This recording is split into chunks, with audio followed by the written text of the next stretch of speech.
The Trinidad and Tobago government denies reports of ISIS fighters in that Caribbean nation. And in sport, West Indies batsman Andre Russell slapped with a one-year ban. I'm Ricardo Roberts, and this is Caribbean in 10 for Tuesday, January 31. I'll be back with the details in just a moment.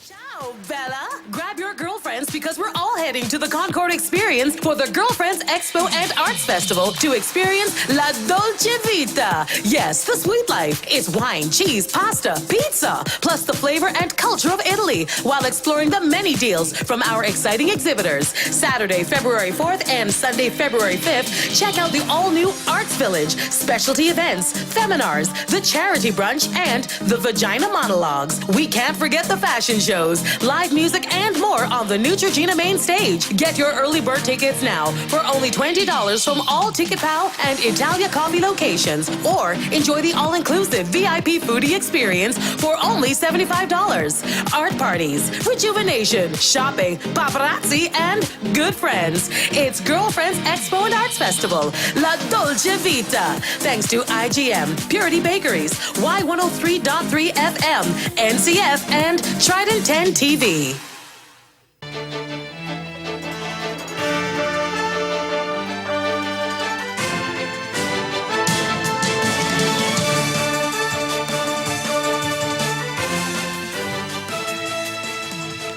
Trinidad and Tobago has joined the Bahamas in dismissing a report on American television network MSNBC that the terrorist group ISIS has members in the two CARICOM countries. In the program aired over the weekend, Malcolm Nance, who is said to be an expert on security, listed the Bahamas and Trinidad and Tobago as countries in the region where ISIS fighters are located. But in a statement issued yesterday, the Office of the Prime Minister said Nance's broad and simplistic statement is not supported by fact and ignores the robust and substantial national security cooperative partnership between Trinidad and Tobago and the U.S. It went on to say that TNT's unshakable commitment to combating terrorism and religious extremism in all its forms cannot be called into question. The government promised to continue working with its partners in the international community, particularly the United States, to stave off all threat to world order and security. Meanwhile, the opposition People's National, the United National Congress has accused the government of being silent on the matter for far too long. Opposition leader Kamala Persad-Bissessar said while officials in the Bahamas responded publicly almost immediately, that wasn't the case in TNT. Prime Minister of Trinidad and Tobago is duty-bound to ensure that our country's image as a democratic and peaceful nation is preserved internationally for various reasons, of course, including trade relations and protecting the rights to freedom of movement and freedom from discrimination of all our citizens abroad. Such a statement by the U.S. correspondent has the potential to curtail these rights for our country and citizens abroad.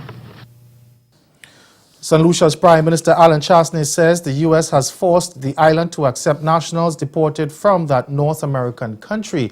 He says Castries was told that if it did not accept the deportees' travel for locals would be blocked. Chastney says that while he has indicated to Washington he is not pleased with the threat, he will honor the current system. But he says he will continue to lobby for an international treaty to deal with the situation. Chastney suggests the issue be brought up at the UN level and a treaty created to specifically deal with deportees. The St. Lucian Prime Minister said he is concerned that someone who left the country as a child and then spends their childhood and adult life overseas is repatriated when they commit a crime. He says the flaw in the process is that the U.S. is using the International Civil Aviation Organization legislation governing air travel to send people back. A 26-year-old teacher in Antigua has been charged for the attempted murder of a 14-year-old student.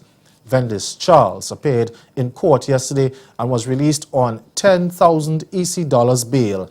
The secondary school student was reportedly riding his bicycle on the school compound after hours on January 24 when he was reportedly struck in the head with a stone.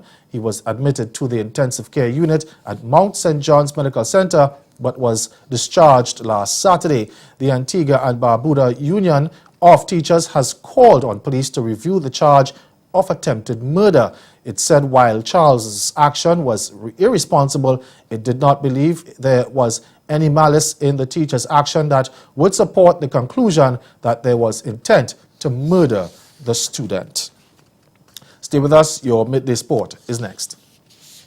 Business or promote your event through the services offered by the Caribbean Media Corporation and CaribVision.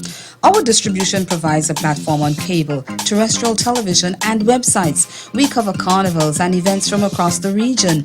We can bring your event live and alive to the world. For music makers, program producers, businesses, we can expand your reach to in excess of 2 million households daily. Our other services include news updates to enhance your media products, studio space for program and development. We can facilitate the launch of new products and services and training. Contact us and we will help you unleash your creative ability, develop products and services, and provide the medium to watch them grow. Contact Loretta Skeet at cmccaribbean.com or call her 1-246-467-1044 or 1-246-253-3889. Call and book your carnival or event today.